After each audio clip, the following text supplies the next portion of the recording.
लोकसभेत बारामतीकर धर्मसंकटात सापडला होता। एकीकडे होते सुप्रिया सुळे म्हणजे शरद पवार, तर दुसरीकडे होते सुनेत्रा पवार म्हणजेच अजित पवार। बारामतीकर 35 वर्ष आपल्या सोबत आहेत, तो आपल्या कामाला साथ देईल या भ्रमात दादा होते, पण बारामतीकरांनी आपलं वजन जुन्या जाणत्या शरद पवारांच्या पारड्यात टाकलं आणि अजित दादा सावध झाले। बारामतीकरांना गृहीत न धरता दादा वाड्या, वस्त्या, गावं, खेडी पालथी घालतायत, मतदारांना आपलंसं करण्याचा प्रयत्न करतायत। दादांची ही विविध रूपं सध्या प्रचारादरम्यान कशा पद्धतीने पाहायला मिळतात पाहूया।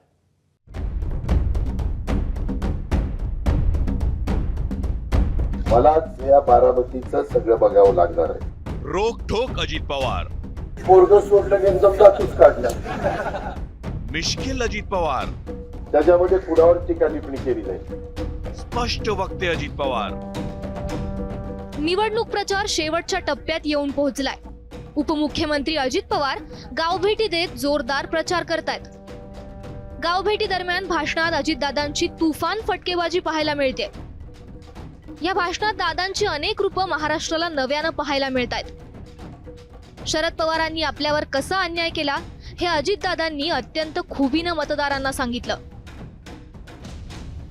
आता काही जण वेगवेगळे लोक भेटतायत, सांगतायत की आता सुप्रियाच्या वेळेस पण सांगायचे साहेबांची शेवटची निवडणूक आहे, सुप्रियाकडे लक्ष द्या, तुम्ही लक्ष दिलं तो तुमचा अधिकार आहे, मला काही म्हणायचं नाही।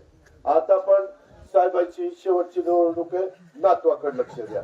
याला म्हणलं कठीणच झालं, पोरग सोडलं की एकदम नातूच काढला।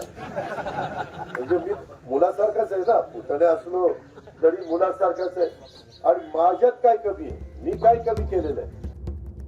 शरद पवार आणि बारामतीकरांच्या इमोशनल कनेक्ट बद्दल अजितदादा जाणून आहेत, त्यामुळे सहानुभूतीला बळी पडू नका असं आवाहन दादा करतायत।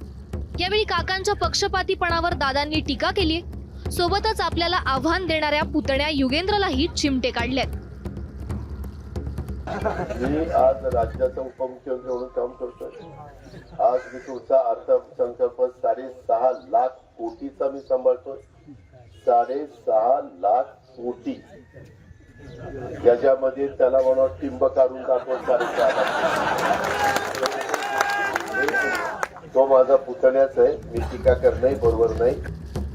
दादा जे मनात असेल ते बोलून दाखवतात। त्या स्वभावाला जागत त्यांनी पंतप्रधान मोदींचं कौतुक केलं। अर्थात यावेळी त्याचं कारण थोडं वेगळं होतं। हे कौतुक होतं मोदींनी शरद पवारांवर वैयक्तिक टीका करणं टाळलं यासाठी। अशा टीकेचा लोकसभेला कसा फटका बसला होता हे सुद्धा दादांनी मान्य केलं।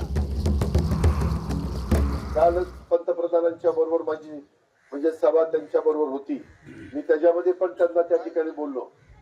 त्यामध्ये कुठल्याही परिस्थितीमध्ये जे महत्वाचे प्रश्न आहेत ते त्यांनी मांडले, त्याच्यामध्ये कुणावर टीका टिप्पणी केली नाही। मागच्या वेळेस जरा गडबड झाली होती।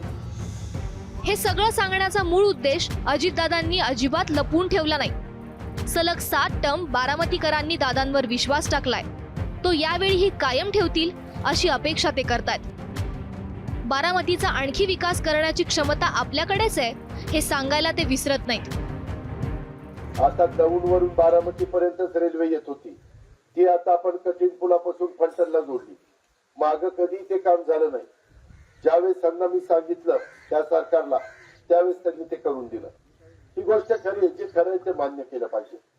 आणि त्यामुळं माझी आपल्याला विनंती आहे की परत आता मलाच या बारामतीचं सगळं बघावं लागणार आहे, कारण वयाचा सगळ्यांचा विचार करतात। ही आपल्या अस्तित्वाची लढाई आहे हे अजितदादा मान्य करतात। लोकसभेत बारामतीकरांनी झटका दिल्यानंतर दादा सावध झालेत। बारामतीकरांवर शरद पवारांचा असलेला प्रभाव किमान विधानसभेपुरता तरी कमी व्हावा यासाठी अजित पवार प्रयत्न करतायत। लोकसभेला सुप्रियाताई आणि विधानसभेला अजितदादा या प्रथेला बारामतीकर जागतील अशी आशा अजित पवार करत असतील। ब्युरो रिपोर्ट, एबीपी माझा। एबीपी माझा, उघडा डोळे बघा नीट।